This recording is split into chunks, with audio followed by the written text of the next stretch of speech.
Agustina. Y yo, María Paz. Somos The Branch, una comunidad que sigue a Jesús.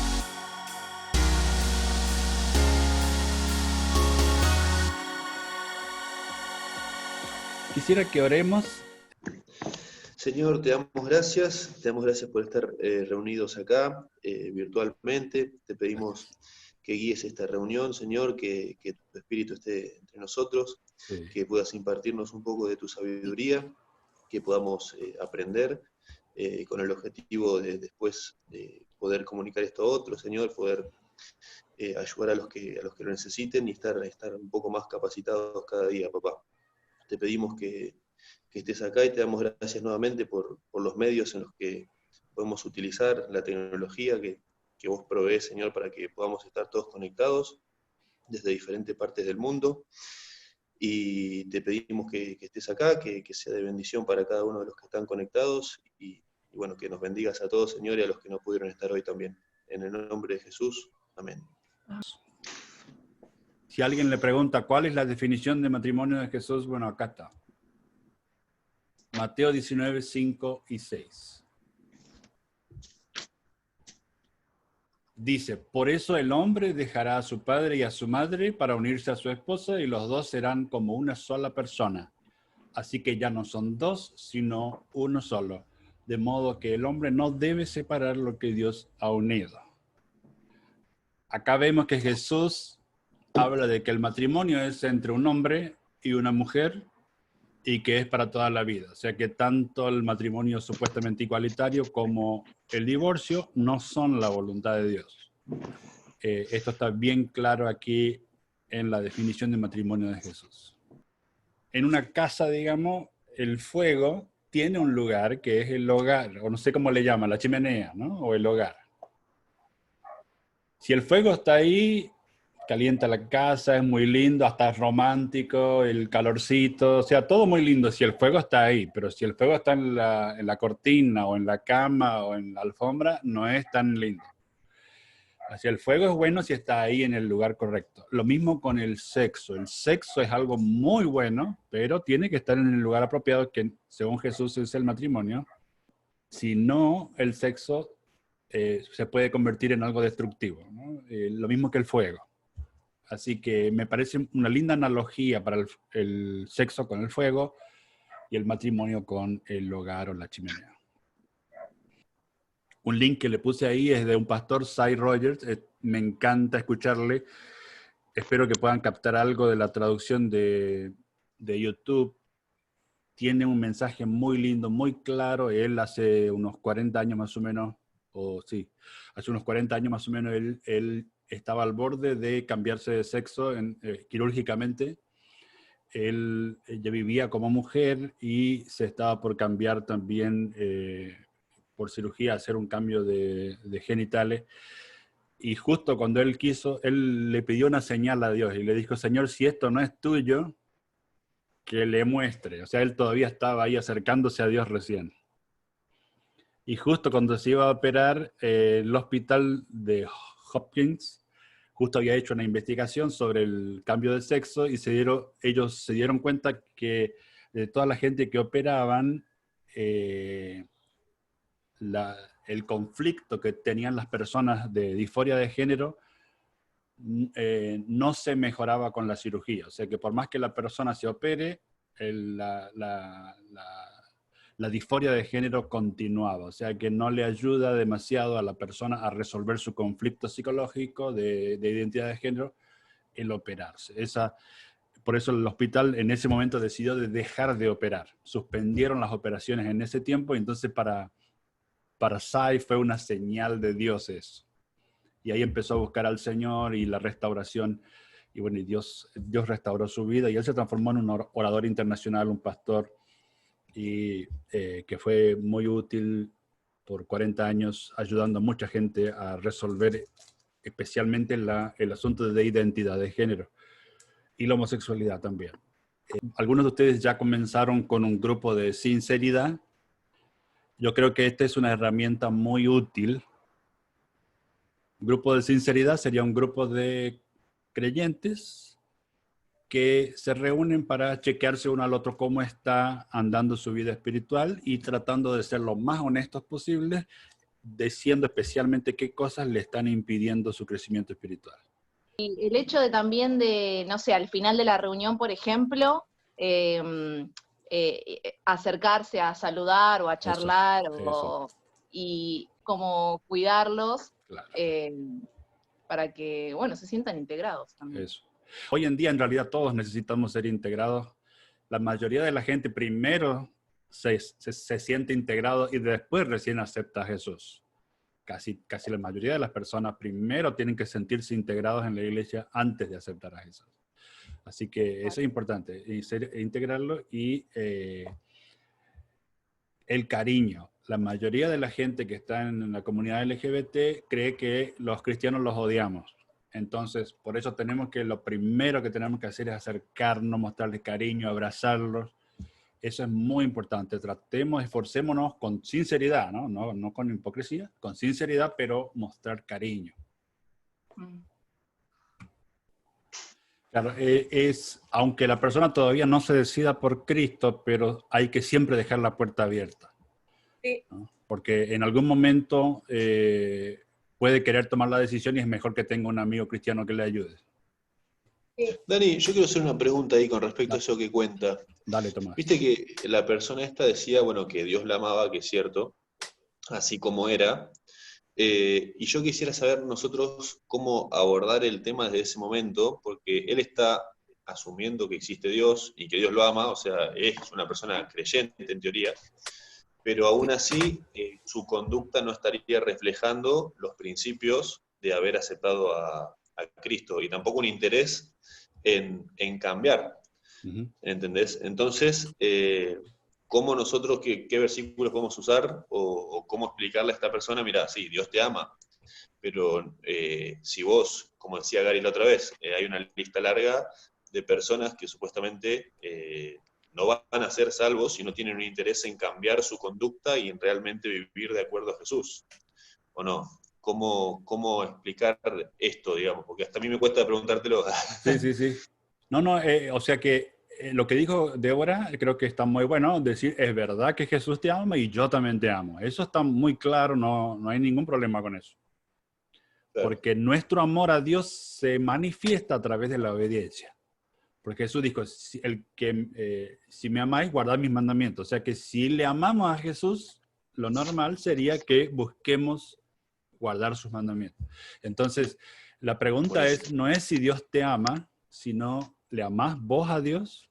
Sí, puedo agregar el texto el que vos decías, si me amáis, guardaréis mis mandamientos, es Juan 14:15. Pero yo creo que en el trato con estos chicos, uno que tiene que ser el trato con cualquiera, porque cuando nosotros nos encontramos con un amigo chismoso, no le vamos al ataque a decirle, sos un chismoso y los chismosos no van a entrar en el reino de los cielos como primera cosa. O al que es avaro, el que va con nosotros a la pizzería y nunca paga porque no tiene hambre, pero después se come la mitad de nuestra porción de pizza. A ese no le vamos a decir, mirá, los avaros no entran en el reino de los cielos como primera entrada. Nosotros muchas veces hacemos un gran escándalo por el pecado de la homosexualidad, pero no hacemos el mismo escándalo por el pecado de la avaricia o el pecado del chisme. Y creo que hay que entablar una relación y tiene que haber un espacio cuando tengas el derecho de decirle algo así desde el corazón, ¿no? Exacto. Algo lindo me parece a mí es pensar en Jesús y la mujer sorprendida en adulterio. Cuando se acercaron, los otros religiosos se acercaron a ella con una mentalidad de juez. Y Jesús lo que le dijo a ellos es, si hay alguno que no tiene pecado, entonces que tire la primera piedra, ¿no? O sea, yo creo que nosotros cuando nos acercamos a alguien, a cualquiera sea, tenemos que examinarnos nosotros mismos.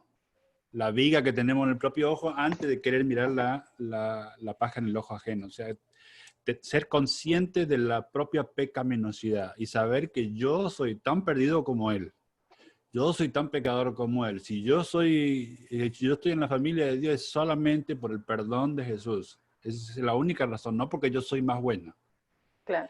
Es importante eso antes de acercarse a una persona, sea cual sea la persona que está apartada de Dios, ¿no?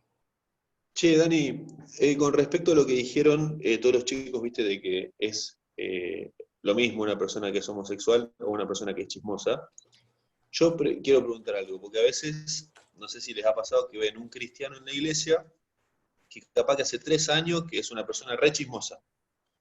¿Qué tenemos que hacer nosotros? ¿Tenemos que acercarnos a decirles algo? ¿O qué?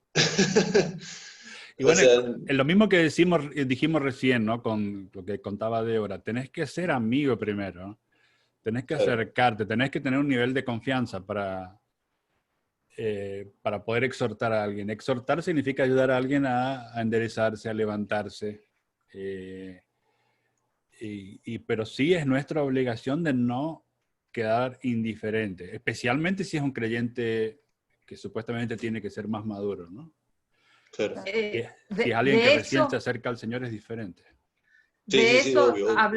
De eso hablamos nosotros en el estudio bíblico del domingo, que estábamos estudiando Efesios acerca de mostrar amor.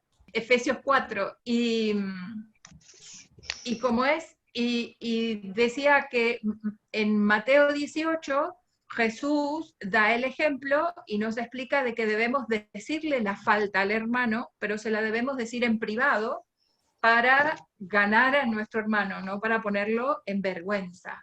Y yo creo que es todo un arte el de confrontar al hermano que vemos que está en una de estas situaciones. Pero la Biblia sí, en Mateo capítulo 18 nos instruye a que nos acerquemos al hermano en privado para hacerle ver las cosas que vemos. ¿Dijiste Mateo 18? Sí. Y no es para cantarle las 40, no es para humillarlo, Claro, no es para ridiculizarlo, no, es para... No, obvio. Es cuando lo que vos querés decirle es para ayudarle, levantarlo, ¿no? Para acercarlo más a Dios y acercarte vos también a esa persona, ¿no? No para romper. Pensaba también de que es necesario amar a la persona, porque si no la amás, las vas a lastimar. Exacto. Solo amándola y conociéndola vas a saber qué palabras lo van a lastimar menos, qué palabras usar para que lo que le vas a decir no haga una herida y se termine alejando del Señor. Sí. Aún cuando lo haces con amor, existe la posibilidad de que la persona reaccione mal, claro, pero por lo menos disminuís la posibilidad, ¿no? Claro. Pero, Dani, que sería bueno, ¿no? Lo has dicho en el comienzo, la idea de la definición de afeminado y homosexual. ¿Por qué? Porque creo que es eso, la mayoría, un porcentaje alto lo metemos como todos en el saco, ¿no? Claro. Y creo que hay diferencia, ¿no? Claro. Y creo que sería bueno que no se pudiera estudiar las diferencias y las herramientas un poco a cómo enfocarlo diferentemente, porque claro, no puedes trabajar de la misma manera con uno que con otro. El problema es que en la Reina Valera dice afeminado y eso produce a veces confusión. En el original, ahí donde la Reina Valera dice afeminado, en el original habla de el jovencito adolescente que todavía no tiene caracteres masculinos bien desarrollados y era generalmente la pareja de un homosexual activo. O sea que era un homosexual en ese sentido, o sea que en realidad era un homosexual, pero en la Reina Valera se pone como afeminado porque era un muchacho jovencito que todavía no tenía los caracteres masculinos bien desarrollados. Eso no es lo mismo a lo que hoy en día decimos afeminado, que es la persona que tiene amaneramientos o tiene caracteres o mueve mucho la mano o se le aflauta la voz. Ese tipo de características no es pecado, simplemente es una costumbre que la persona desarrolló porque se identifica, su problema de identidad de género le lleva a ciertas características. E incluso hay gente que no necesariamente tiene problemas de identidad de género, pero tiene una voz más afeminoide o tiene a veces una manera de caminar demasiado aparatosa. y los amigos le cargan, le empiezan a hacer burla, seguramente que sos gay, qué sé yo, y a veces esas burlas lo empujan a la homosexualidad. No que tenga problemas, sino que la presión del grupo lo lleva a veces a meterse en ese terreno. O sea que tenemos que tener cuidado nosotros cuando, por supuesto, no burlarnos, pero también cuidar a la persona cuando vemos que otros se están burlando, ¿no? No tenemos que permitir ni la burla de otros, porque esa burla, especialmente a los niños, los empuja, ¿no? Hay que cuidar mucho a nuestros niños, también hay que cuidarlos, especialmente si alguno tiene por ahí un aspecto físico que puede ser un blanco de estos tipos de burlas. Hay que cuidarlo, porque las burlas a veces pueden inducir a las personas. El texto al que vos te referías, Dani, es 1 Corintios 6, versículo 9. Ahí es donde usa la palabra afeminado. Claro. Ahí cuando dice afeminado no se refiere a lo que hoy en día llamamos afeminado, sino que ahí se refiere al adolescente que todavía no tiene caracteres masculinos bien definidos y está teniendo relaciones sexuales con generalmente una persona un poco mayor. Muchos emperadores en aquella época tenían algún adolescente varón y tenían relaciones homosexuales con esos adolescentes, y ese era el tipo de persona que Pablo está nombrando ahí. De hecho, ¿no? Los maestros filósofos en Grecia, las personas un poco con alto cargo tenían, ¿no?, la normalidad de acostarse con chicos, los tenían como eso, ¿no? Poco Sí. su esclavo sexual, ¿no? Para decirlo en pocas palabras, el comportamiento homosexual es lo que es pecaminoso, no el amaneramiento. Pero todos los sentimientos que tiene, o incluso la atracción que siente la persona hacia el mismo sexo, no es pecado. La atracción no es pecado. Lo mismo que vos que te sientas atraído hacia alguien del otro sexo. La atracción esa no es pecado. Pero ¿qué es lo que haces con esa atracción? Ahí puede llegar a ser pecado, ¿no? Lo mismo para la persona que... Sí. Yo tengo una pregunta. ¿No hay una parte de la Biblia, no sé bien dónde es, que habla acerca del pecado que comienza ya en la mente, cuando se forma el pecado en la mente? Santiago, Sí. Santiago, Sí. capítulo 1.